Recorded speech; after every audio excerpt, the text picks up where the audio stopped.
In this week's chat video, Gemma and I are going to be talking about a subject that both of us feel like we can kind of equally contribute to, which is moving abroad. We both got a lot of experience with this, but in different ways. So Estee is obviously Canadian and she moved from Canada to England. She's lived here for like, what, 3 years now? You've worked over here, you study over here, and I studied abroad for a little bit. I also worked abroad in a school for a little bit, and then also my mum has actually just moved abroad, and my dad. So hi Julie. Hi Dad. Hi welcome. So like I've seen it from the other side, you know. So someone has also moved abroad and sort of not left me. I don't want to give but you you're the one left. But I'm the one that's been moved away from. So we've got quite a bit of experience between us, I think. If we do say so ourselves. We hope that this video is some practical help as well as just sharing our stories and our thoughts on it, but it's not going to be a technical video, how to apply for a visa. Yeah, like how you actually get to the country. Yeah, because that is different wherever you go, whatever your circumstances are. It's going to be more tips. Yeah, definitely experiences. Tips, more in the sense of the emotional side of it and just how to make the most of your experience. Yeah, making the most of it and having a good time. Everyone has their different reasons for moving abroad to make that decision, because it is a pretty difficult decision sometimes, and it's not always your choice. No, not always. Like, you could move for university or for love, like Estee.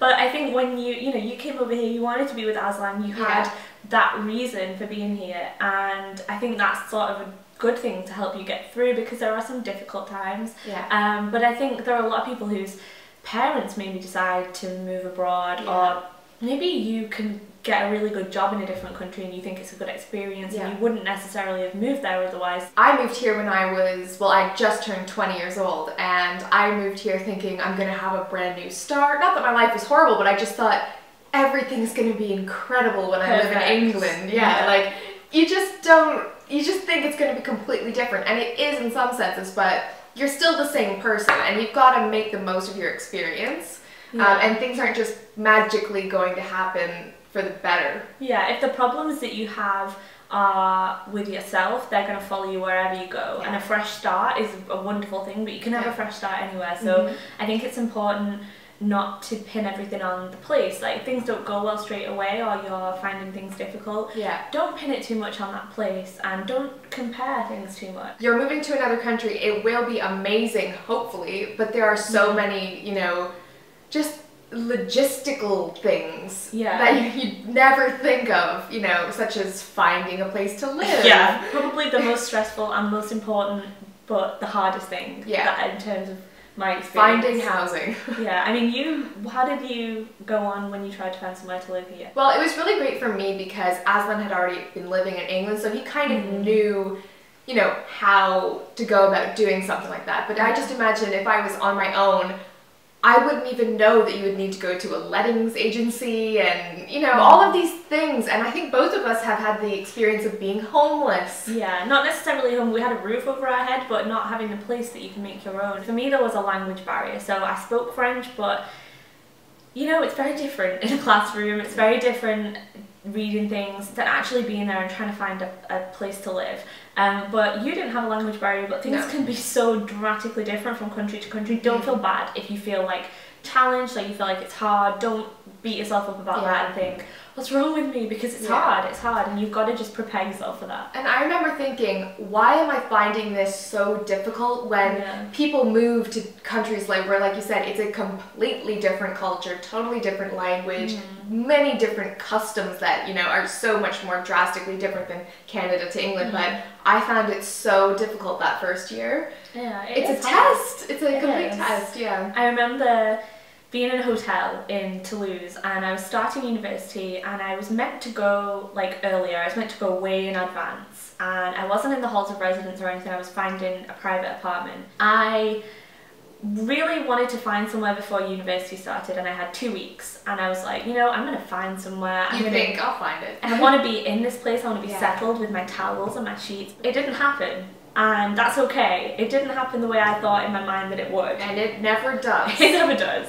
I remember being in this hotel and watching my money go down every day, because let's face it, if you're staying in a hotel, you're going to be spending a lot more money than you would per night in an apartment. Calling these landlords in my like broken French, like bad accent, and they would just put the phone down on me. And I just remember having a list of 50 places every night, and I would end each night pretty much in tears. And I'd go up to my room and I'd put BBC World News on just to feel familiar. Yeah, and I'm not the kind of person who looks for the, like, if I go abroad, I look to do something different. I don't try and find the food from home and all that kind of things.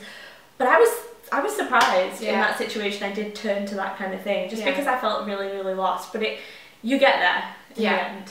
You do. It's those little things that just, they grate on you, and you think, I can't do this, and but you can. But you can. And you will. Yeah, you just have to really push through things and just know, you have to be really confident in yourself, and it is really hard, especially when I moved, because I was so young. It was the first time I was on my own. Yeah. So I don't want this video to sound negative, and like moving abroad is really, really difficult. Yeah. But I think a lot of people maybe look at you and think like, oh, she just moved abroad and everything. Look at her now. It's all she's yeah. got a life here now. But like anything in life, you gotta work at it, and there's gonna be days where you just think, I don't know if I can do this. Like I need my comforts. I need my home comforts, and I think it's really important to know what is important to you and prioritize those things. So for example, for me, I knew that internet was important for me. I wanted to be able to stay in touch with my family, with my friends via Skype.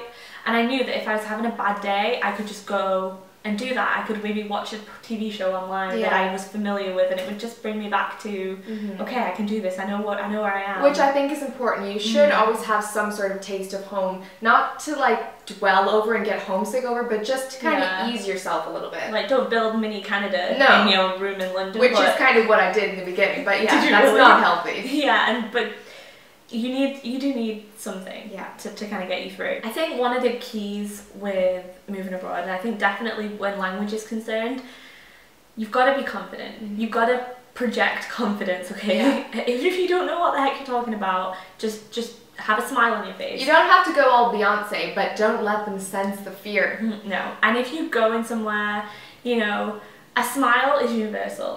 That will help you out so much. And you'd be surprised. You may think that you look friendly.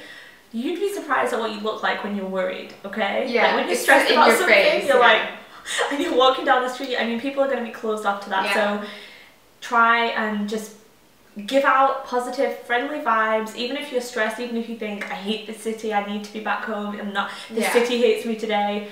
Go with it, and it'll be okay. For me, I had a bit of a support network because there were other people from my university that were in the same city. Now this is a good thing and a bad thing, I think. You know, we were all in the same boat, and we would all talk to each other and we'd help each other out.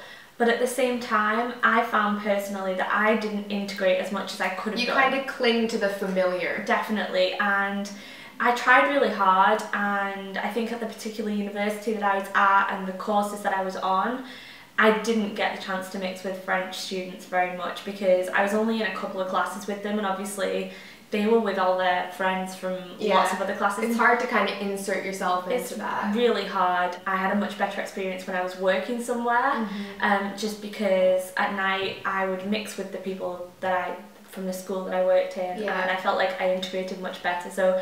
And you kind of get a feel for the country you're sitting more, I think, you know, because if you're just staying at home every night, what's the point? When I first moved here, I was kind of in a similar situation, but I didn't know anyone except my boyfriend, so I was very much like, don't leave me. Like, I never wanted to be on my own. If I went into a store and I wanted to buy a top, I was scared to pay for it on my own. Really? Isn't that weird? I would give Aslan the money and he would go and pay for me. And eventually he said, this has got to stop, you know? Because I was just nervous. Like, I just needed to get my... Were you nervous that they would laugh at you, or that they would... I haven't, like, thinking back, I have no idea, but I just think, I remember at the time I was just thinking, I'm just scared. I'm just scared. It's so weird to think back on, but you really have to try to immerse yourself in things and do things. I regret being the way I was when I first moved here, in the sense that I was always comparing. I was always thinking, well, that's different from at home. I don't like it. I was always doing that.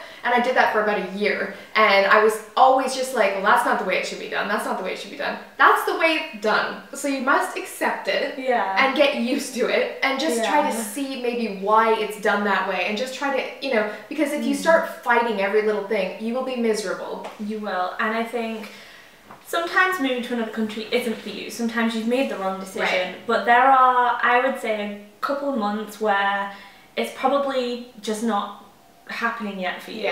So don't quit when, you know. Give it time. Yeah, definitely. Give it time.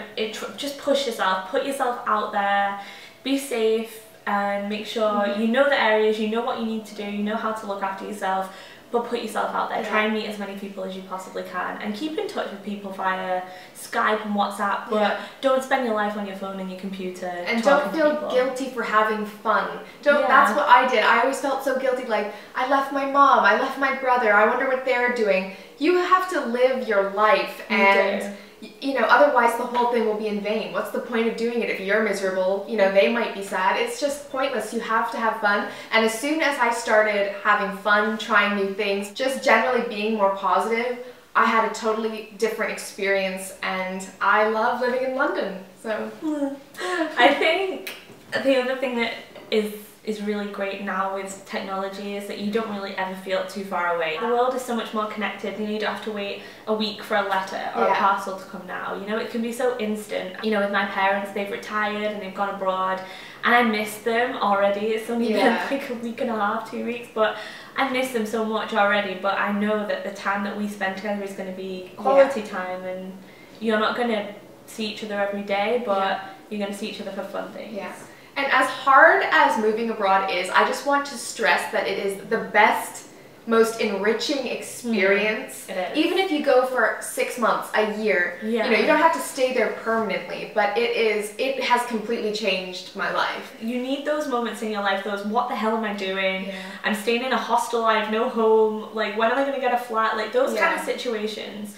You look back on those, and now if somebody says to me like, oh, what train are we getting? Oh, I don't know. Like I'm like, you know what, it'll be okay. Because it was okay when I didn't have anywhere to live. Don't let things stress you out. No. Take them as they come. I think as well we're going to touch on maybe long distance relationships in another video. So if you do have any specific questions about that, let us know in the comments, because this is something that we're going to expand on maybe in the future. Both of us have had the long distance romantic relationships and family long distance relationships. So we can maybe talk about that in future for you guys. But we hope you enjoyed this chatty video. I enjoyed doing it. I did too. And if there are any topics that you think might be interesting, or if you've got any questions that you want us to answer in these videos, these chatty ones, let us know. So I think that's it for us on the subject for now anyway. And we will talk to you later. Bye. Bye.